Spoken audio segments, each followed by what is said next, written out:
పట్టణానికి తూర్పు దిశగా 25 మైళ్ళ దూరంలో రోడ్డుకు ఆనుకుని ఒక పెద్ద లోయ ఉంటుంది. దాన్ని ఆనుకుని ఒక కొండ ఉంటుంది.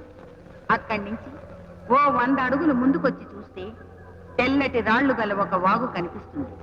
ఆ వాగు గుండా 1 మైలు దూరం నల్లటి రాళ్లు, దాన్ని ఆనుకుని ఒక పెద్ద గుహ. అదే నా నివాసం. వచ్చి కలుసుకో.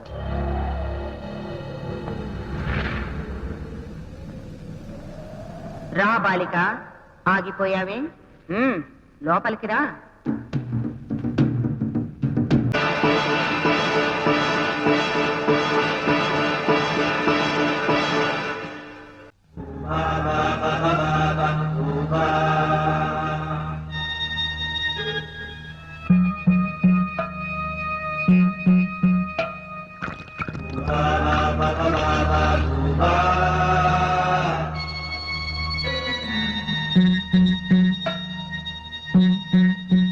అంబా జంబలకడి పంబ.